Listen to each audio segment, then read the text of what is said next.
Maayong udto-sugbog sa mga nagsunod ning among pagsibiya Lunes karon, Setyembre 14, tuig 2015. Kini si Jason Doval ug kini ang Sun.Star Pilipinas.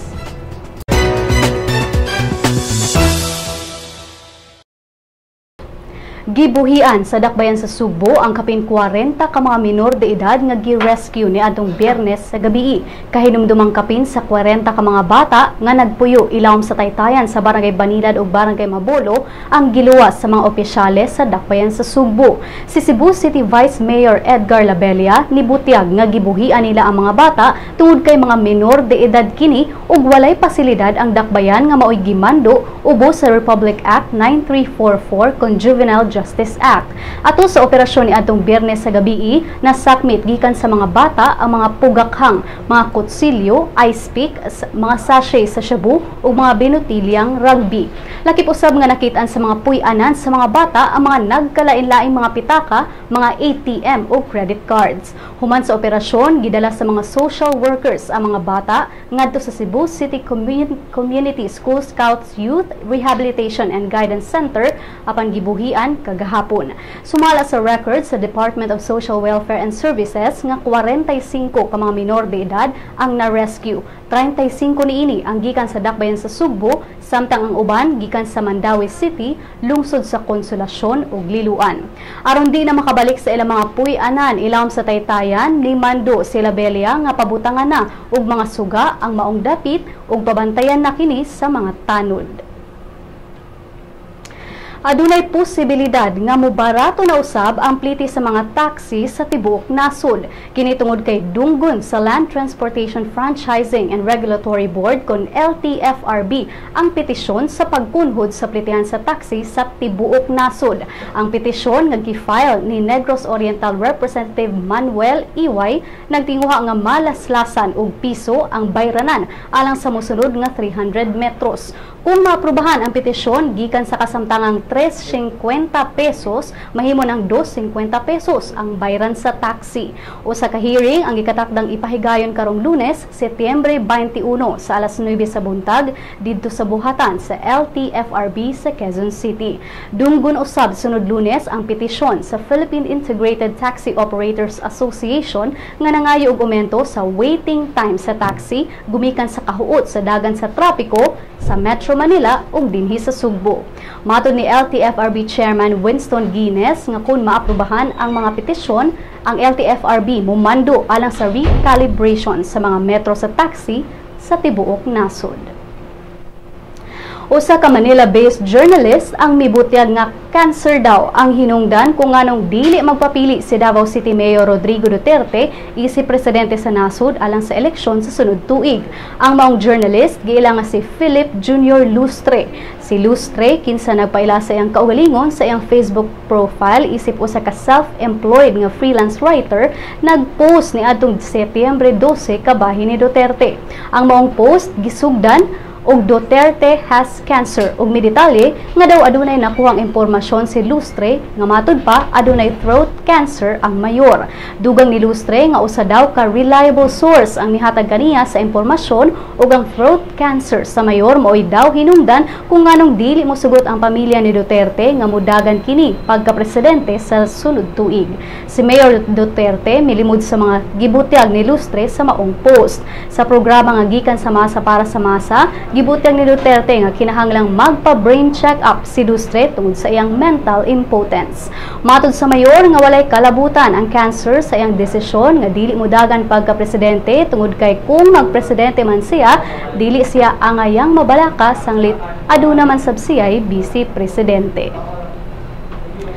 Sa dakbayan sa Cagayan de Oro, usa ka personalidad ang madugang sa mga pilian isip mayor sa sunod tuig.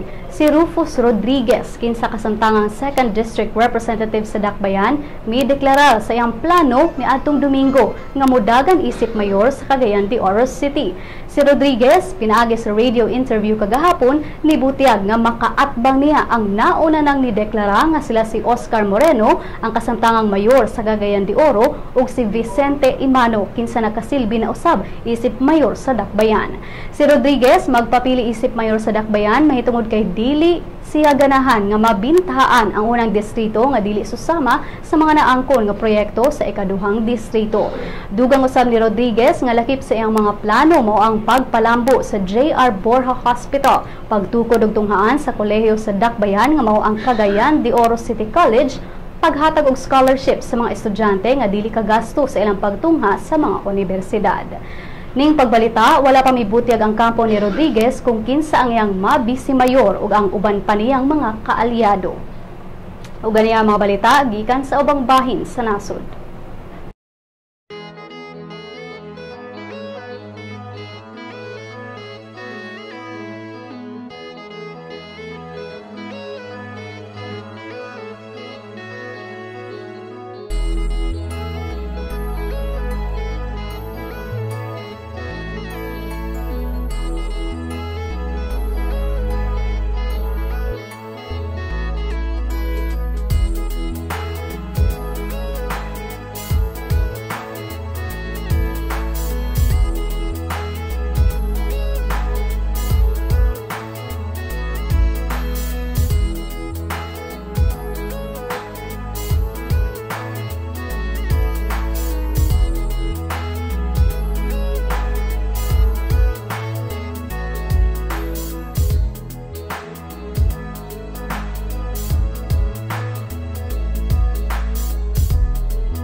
Welcome to the newest member of the Sun.Star family, My Sun.Star, a mobile application that allows you to remove all the online clutter and focus on what you want, what you need.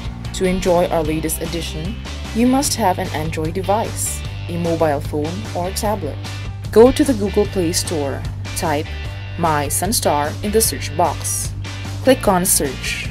Once brought to the application, click on Install. Wait. When download is complete, click Open. You will be brought to the login page. You may use your Facebook or Google Plus account to register. If you are already logged into your Facebook, registration is automatic. Next, select your interest. Click on at least 3 categories and at least 1 location like Cebu or Davao or any of the cities in the Sun.Star network. When you're done, click on Done. Great selection! If you do not select any category or location, you will automatically be brought to the News Bits section where you can find, in one glance, a list of news of the day that you should know. If you have selected your interest, the News Bits will be the first list, followed by different categories that you chose. This way, you do not see all the other news and articles that will not be relevant to you. What you see is what you want. If you want to add more categories, click on the menu icon on the top left. Choose My Interests. Select again. You will also see in the menu information prepared specifically for the mobile app. These are Lotto, classifieds on jobs and properties, and obituaries. What makes My Sun.Star different from the Sun.Star website and the responsive mobile site is its customization feature. You be the judge of what is news to you. This app will also be available soon on the Apple Store, so those with iPhones and iPads can enjoy My Sun.Star. Thank you! 10 high school teams, 7 college squads, 2 divisions, fighting for the championship crown. Who will reign Cesafi 2015? Watch every game live at www.sunstar.com.ph. Visit cesafi.sunstar.com.ph to get the latest updates.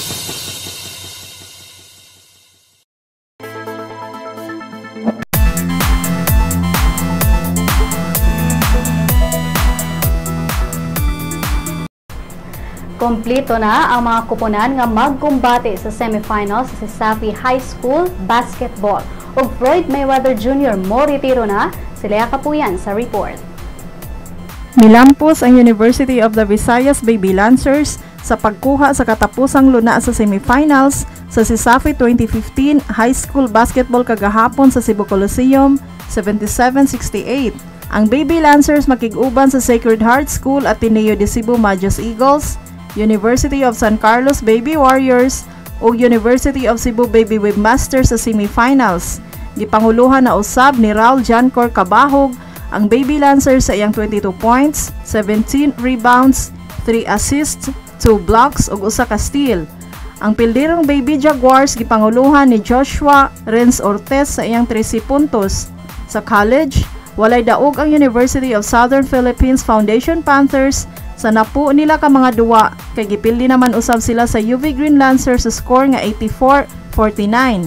Midaog usab ang University of San Jose Recoletos Jaguars ug Cebu Institute of Technology University Wildcats batok sa lain-lain nilang mga kontra. Ang Jaguars nipildi sa Southwestern University Cobra 68-63 ug ang Wildcats nipukan sa University of Cebu Webmasters 76-69. Ang katapusang luna sa semifinal sa College Division, padayon pang gikumbatihan sa CITU, USJR ug UC. Sa laing bahin, gipahibalo ni Floyd Mayweather Jr. nga moretiro na siya human sa iyang kadaugan kagahapon batok ni Andre Berto. Moretiro si Mayweather nga adunay 49 kadaog ug walay pilde. Leia Kapuyan sa Balitang Sports. Mga kabisdak! Ania na ang atong magazine! Bisdak! Kabisdak ato ani gikan sa bagatan hangtod norte. Isan asa mapadpad bisayang dako makalupad. Mahigugmaon matinahuron matinabangon mapasigar buhok bisayang dako ehemplo sa maayong lumulupyo. Ania na bay! Ato ni bay! Original ni bay! Bisdak magazine ni bay! Ang Bisdak Magazine mapalit sa Newsboys ug sa inyong suking tindahan.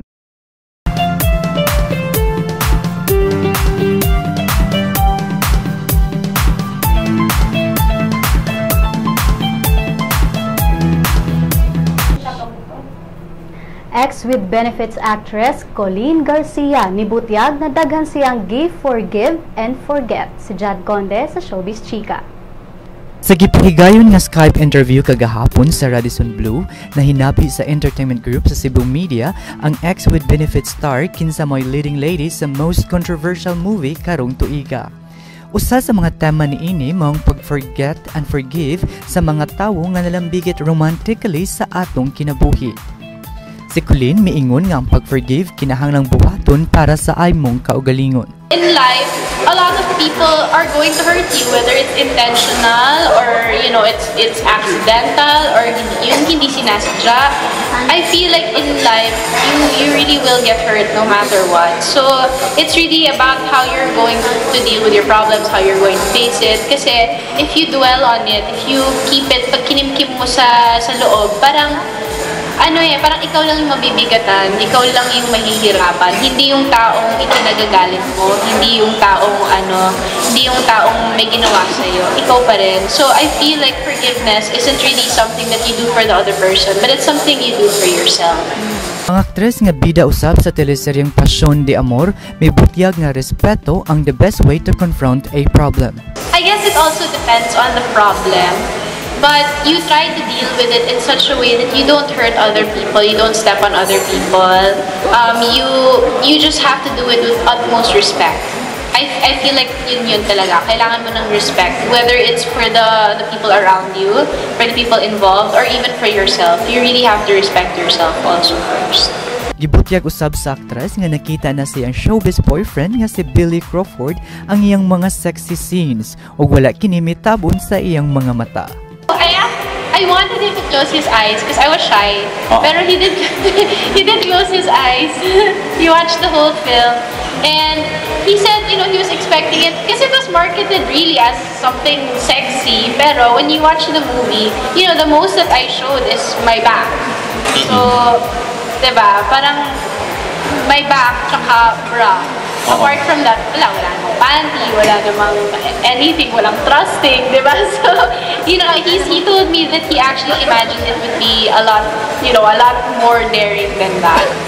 Si Coleen mapasalamaton sa iyang leading man nga si Derek Ramsey tungod sa pagka-gentleman sa aktor sa dihang gihimo nila ang mga sexy scenes. Gani, daghang siyang nakuhang leksyon isip artista gikan ni Derek. It's good that I'm working with somebody so professional.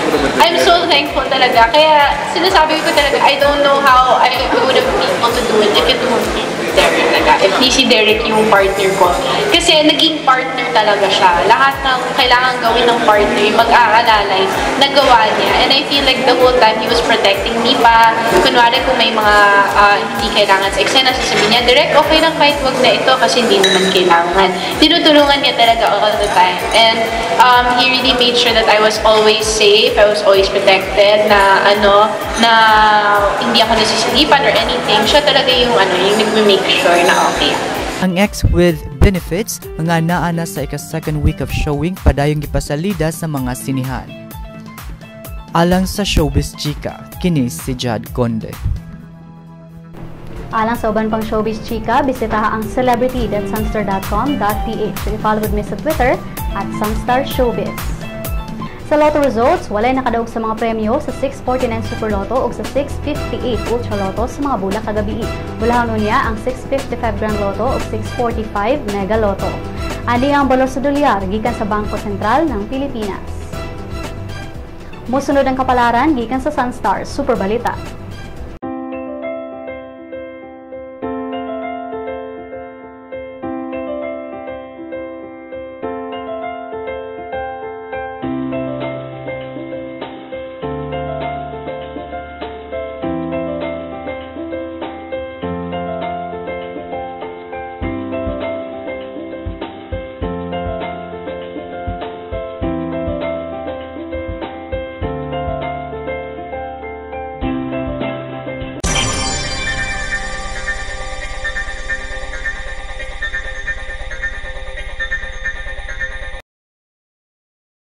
Ug dinhi natapos ang atong mga balita karong adlawa. Alang sa dugang pang updates, bisitaha ang www.sunstar.com.ph. I-follow sab ang among mga updates sa Twitter at Sun.Star Online o sa Facebook, Sun.Star Philippine News. Kini si Jason Doval ug kini ang Sun.Star Pilipinas.